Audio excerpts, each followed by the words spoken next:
So today I'm here with Brian Earl. Brian Earl is an N-scale modeler in the Ottawa area.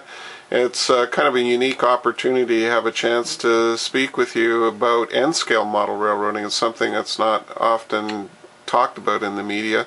Can you tell me a little bit about how you got into this hobby and in N-scale particularly? Oh, I guess I've been in the hobby for quite a while. Of course, it started as anybody else would of my age. Lionel trained back in about 1946, etc. I went to HO for a little while in the 50s. Yes. And then when I joined the military, all that had to be packed away, and then we were shipped around here and there. And it's really a space consideration. Yes. I was pining away in England on a course, and pining away from my HO railroad. And for Christmas, Pat gave me a little new N-scale European outfit, and made a little loop of track, and haven't looked back since. Well, it's sure nice to get a hobby that allows you to move from place to place in N-scale, and to have a wife that supports it by starting you in it. You must have been doing all the right things then in order to get Pat to support you in your hobby. I sincerely hope so. She actually let me build one in the dining room. Our third tour in England, we had a house there, and I could actually build my layout in the dining room. She was very helpful for that. That was great. Well, this is quite an empire you have here. Can you tell me a little bit about this particular model railroad that you put together? Sure. The Great Western is freelance, and it's a bridge road between two major cities of Millhaven and Westport, and they're represented by staging yards out in the other room. Because it's a bridge road, and because I've made up a scenario where CN and CP both have to detour over the Great Western to get from one to the other. On the CN line, there's a lift bridge that's stuck in the open position, and they can't get it fixed for a little while, and the CP has a washout, so they're using also across the tracks of the Great Western. And there's two other railroads utilize the yards here in the main yard here at Dorchester. One is the Copper Mountain, which is a layout of a good friend of mine, Alvin Bauer, there. And so the Copper Mountain interchange is here. And the other one is the Tidewater system from my friend Tony Chinnery, who passed away a number of years ago. But his railroad still lives here, and then the Tidewater connects into the Great Western at the yard at Dorchester. It's kind of interesting, the railroads you mentioned there, almost all of them, there wasn't probably very much available in terms of locomotives and rolling stock when you put it together, so it must have meant that you had to do some custom modeling along the way. Oh, we did. In the early years, the Minitrix locomotives, mostly diesel, some steam, were the creme de la creme of the hobby, and they allowed us to do that, but a lot of European outline, so we had to make some changes to the body style on the locomotives, get rid of the buffers, put a pilot on the front end, and various things to make it go. But things have advanced greatly in the hobby since then, with the coming of Cato and Athearn and Bachmann. So we run very well. We're very privileged to have some extremely detailed locomotives and cars. So I was just looking around your railroad here, and I see there's a lot of forests and trees, and you must have had an opportunity to put those together yourself, eh? Oh, we did. A lot of the trees up behind me here, the pine trees, are actually plastic. Oh, really? And I dipped them in shellac and sprinkled ground foam on them and planted them on the ground, and there they are. So they give you a fairly good pine forest. Yes. The other end of the layout, you'll see there's deciduous trees, and they're produced by somebody down east somewhere, but a good friend of mine keeps bringing me these bales of these trees, so we're going to have a fairly good forest by the time it's all over. So you can't see the forest for the trees then? More or less. So here we are at one of the entrances into the layout here. You have staging in another room. Can you tell me a little bit about what your track plan is about, and how trains actually come onto the layout, where they go from place to place, and where they exit? Sure. The trains from the staging yard representing Westport come out of this tunnel on this side, make one circuit of the room, and exit towards Millhaven on a junction and a tunnel on the other side of this room. So this is over on this other side where I see this Right. tunnel by the buildings? That's right. That's Yeah. the line out to Westport. So And then the line behind me is a continuous run, so I can just let the trains run around within the room here. Right. Just if I want to run trains, just to watch them go. So your staging area is double-ended then, so in a way it has a loop on its own as well? Yes, it does. Yes, it does. They go Okay. out, turn around, and they're always ready to come back in. Yeah. So where did you get the idea for the track plan? The plan itself is out of a book. I'm not an imaginative track planner. So this is out of one of the model railroading books that I found. It's actually an HO scale plan, Yeah. and this is full size for HO. But doing it in N allows me to put a bit more scenery, get a better scenery to track ratio there, and give the more idea of space. Okay. So how many industrial sidings do you have on the layout? I was afraid you're going to ask that. You didn't count them before I came, eh? Before you came. Yeah. There's between 10 and 15 industry places to spot cars. Interesting in N scale. I mean, a lot of times when people talk about the scale, it's usually a running scale where people are watching trains go round and round. Having industrial sidings and locomotive facilities, I guess, gives you a chance to actually operate this railroad.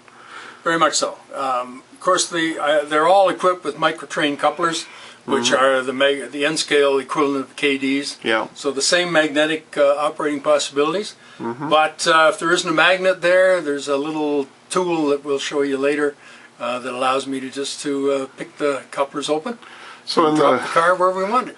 So the bottom line is that you can operate in N scale. Oh yes. A lot of folks always kind of poo-poo the scale because they think, you know, gee, everything's just way too small. But you're saying something quite different here. No problem at all. The layout is DCC equipped. Yes. And so we can run multi-trains and switch and do a lot of things at the same time. You know, fill up the main line and be very careful about where we go, etc. It's quite incredible when you think about it nowadays. DCC and such tiny equipment. Do you do any installations yourself? I've done a few. Here we are in the locomotive facility here. It looks like there's an awful lot of detail and effort that's been put into duplicate a steam diesel transition era. And Brian, so tell me a little bit about what you did here and some of the modeling. Well, actually, the layout started out, the railroad started out as a dieselized layout, and I had intermodal cars and everything else, until a company came out with a very, very well, smoothly operating steam locomotive, and that caused me to backdate the layout to the steam era. And now the bulk of the locomotive fleet is steam, but I've kept a few diesels on. Mostly you'll see here GP RS11, RS3s, etc. So I'm right at the transition steam to diesel. However, you'll find some SD40s running around here because I just like the looks of them. So my era is a little bit rubber. And I can open out one end there because I just happen to like those SD40s very much. This coaling tower is quite nice. Is that out of the box type thing? Or That's right out of the box. Really, eh? Just a little bit of weathering on it, and that's how it comes. What company makes that? That's a Walthers Yeah. Cornerstone kit. And you got a nice diesel facility there where it looks like some people can get in there and do a bit of work. A little nice blue lighting inside. Right. Well, that's a combination of two kits. The old Walthers Allied Rail Rebuilders. That's a wholly owned subsidiary of the Great Western. Yes. And so you'll find foreign road locomotives being tested out on the Great Western as we make use of them, make sure they run before we ship them back to their owner. And on the other side there, it looks like you've got some servicing areas too, eh? I got a small servicing area here with platforms for diesels, a little diesel house. There's two locomotives here I'm really fond of. One, you can just see its nose poking out of the shed there. That's from St. Francis Valley. Yeah. That's a layout from, I got Ken Healy painted that for me. And then the Cinder Bay locomotive there was from another Ovarian who's since passed away. He painted that locomotive for me too, so I could run that. No, Novarian, that's an unusual term. What does that refer to? Oh, he's a member of OVAR, the Ottawa Valley Associated Railroaders, which I've been a member of since 1970. Great club. I think it survives because we don't have a layout. We're a social club. Yes. We meet once a month and have a great meal and great companionship, and usually then have a talk on some aspect of modeling or the prototype. Oh, there you go. I see over here too, you got the roundhouse, which is a good steam era addition. Oh yes, that's new. I just finished building the terminal, the roundhouse, and the turntable there. Yard. It looks like a ton of rolling stock. It looks like it'd be quite the job for somebody to come in here and build trains. Looks like it has a yard throat with a lead down the end and everything. Can you tell us a little bit more about where this is on your layout and what happens here? Right, the yard in the station is the main division point on the layout, and that's a little city called Dorchester. Don't ask me why, just I like the name. Yes. And so the trains will stop here. Freight trains eventually will schedule to stop, change motive power and cabooses. Passenger trains will probably maybe change motive power, but maybe not, depending on the particular situation. Right behind the freight yard, there's also a major passenger station. It looks quite the European design almost, but yet I've seen in Canada large stone structures like this. It is. It's a European kit, but I just like the looks of it. Yeah. And footbridges down to get us across to the here we are into one of the corners, and it looks like you've done quite a bit of modeling back up in here as well. Yeah, this is the little town of Marysville, and again, don't ask me why. It's just I like the name. And a couple of industries up here named after acquaintances of mine. Five Woods Flour, mill number 2 is here, there, and there's Bauer Printing over there, and that's Al Bauer, who owns the Copper Mountain. Yeah. And he worked for Crane Printing while he was here in Ottawa. And there's another industry down there, which is a feed supply company. Okay. There's a team track right out in front, and they're busy on the layout there installing a major sewer line to eventually, I think we'll try to develop this area a little bit more. That particular bridge, of course, it goes around, it's almost like the spiral tunnels out west. If I put 96 cars together on the train, yeah, the caboose will be on the bridge and the locomotives will be underneath it. That's something. And then you have a wonderful little farm scene down here in the gap of the valley, just before you go into the tunnels in the mountains. So this is like a dog bone reverse loop here, isn't it? Yes, it goes in one side there, and then it comes out over here. Around the lower level. And you have an industry down in the bottom there. The industry's down there, and that's the town of Chatwin, which is on the Tidewater system that I'd mentioned earlier. The farm itself actually is an access hatch. It lifts out, so I can get at the tunnel mouth at the back there, because there's a crossover there that needs servicing every now and then. Looks like you have a bit of a tank farm going on here with some propane and fuel. And yes, eventually this will be a terminal. I want to put in a loading dock down in front on the lake, where oil barges will come in and offload their cargo here onto rail cars to be taken to the refinery, which is off in the back corner of the layout. Other side here we also have a dog bone loop, and it looks like a big industrial siding. Yeah, we've got a chemical plant here that turns out cosmetics, but there's so many stacks and stuff around here that my son accuses me of polluting the atmosphere, etc. But reminding him this is 1950, and the industries thrive, and the railroads thrive on the industries. Okay, and then down here just below, it looks like you have another track system that, is that a loop as well? It's separate? No, this is the Copper Mountain. Right. And this is the town of Hubble, which is... so Hubble is in the telescope? No, Hubble is in the little town in the Upper Peninsula of Michigan. Okay. Whether or not they have a grain elevator there, I wouldn't say, but I like grain elevators. Right. So we've got that. So there's a couple of industries here, and the line disappears into a tunnel, which ends up into a little staging yard. Okay, so there's staging. Where's that yard? Is that on the other side then? No, it's just over there.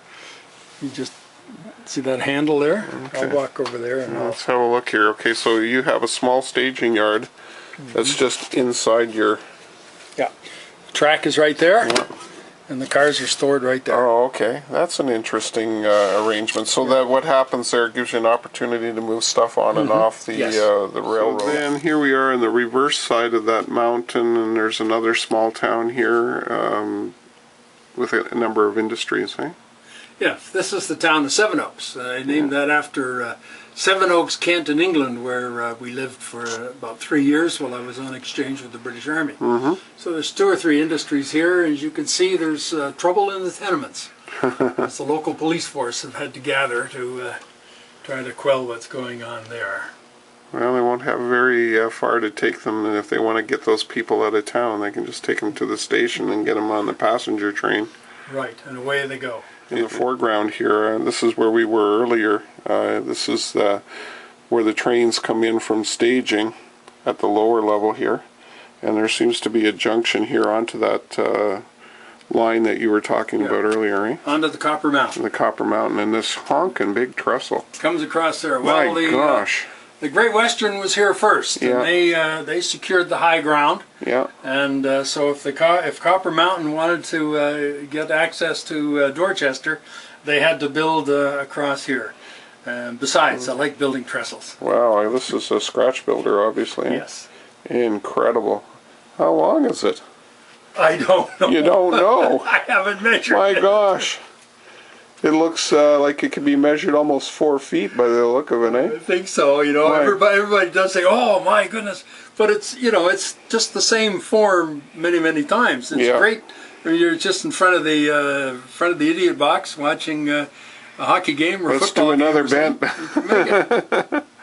And here you have an industry built into the side of the mountain. Yes, I got a power plant here, and if you look over a bit to your left, there's a coal mine. Yeah. So it's a loads in, empties out operation. Oh, okay. That's a classic, isn't it? Where the track will loop around underneath that mountain Yeah. there. There's a 24-car coal train in there. One is loaded, one is empty. We'll see the empty one a little later when we get out to the other yards. So.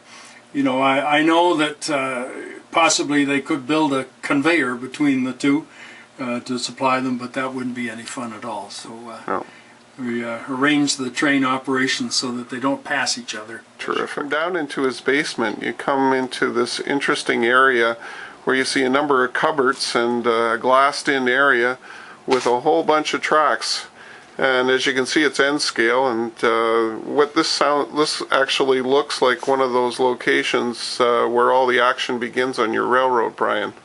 That's right. These 2 staging yards here represent the cities of Millhaven and Westport. Millhaven's on the upper level, Westport on the lower level. And trains come in from the layout room. They go around a loop, cross here underneath, and come back and are pointed ready to go back into the layout. Okay, so it's a dog bone arrangement. Dog bone arrangement on each level. Oh, there you go. So that really allows for lots of continuous running and also for some pretty major type trains to enter and exit the railroad. Yes, we do. We got no plans for changing cars here, not making this a fiddle yard. It's just staging. Trains arrive, lose their identity, get a new number, a new train number, and go off in the opposite direction. Oh, it really looks like a piece of cabinetry here with all the glass and wood. You must have had cats. We did. This is the kitty cover. Keeps the cat away from batting around the cars, or else chasing an errant mouse occasionally across the way. But now, after we don't have cats anymore, but now they're very good for keeping the dust off of the layout. But they lift off, so I can when I want to get access to the tracks, I just take them off.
There's a couple of very special coal cars at the back end of that, the hoppers. The Midland Road is from Tony Coster's layout, and I got that through the NMRA. That's one of their heritage cars.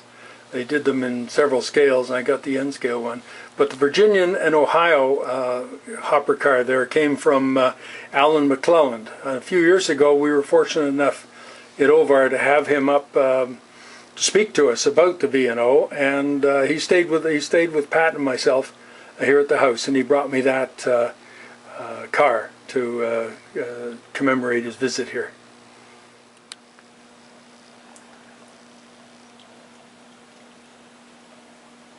So this little switcher has just pulled these empty coal cars out of the yard and pulled them back, and they're going to be adding it to the train that came into the yard just a moment ago.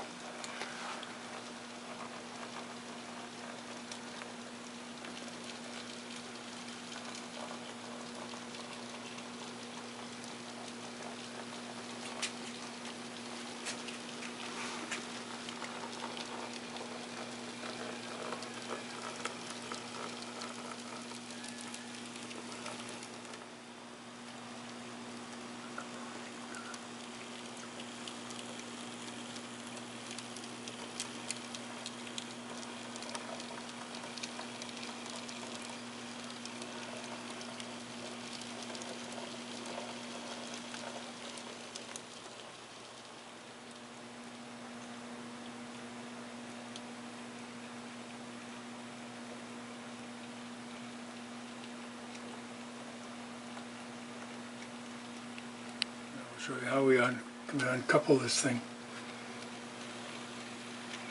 because I'm going to have to move the caboose. There's a little uncoupling tool. Reach in.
And there we go. Thank you very much for having me over here, Brian. It was great seeing your pleasure. railroad running.